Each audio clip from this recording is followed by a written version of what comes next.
এই যে কালকে যে এখানে শীতলা মা কালীর পুজো হয়েছিল, এইখানে এসছি। দেখো কালকে কত লোকজন ছিল, আজকে পুরোটাই ফাঁকা।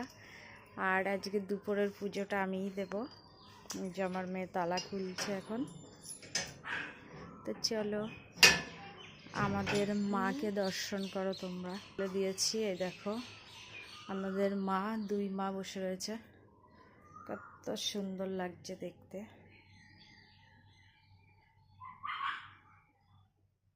দই তো দই হয়ে গেছে।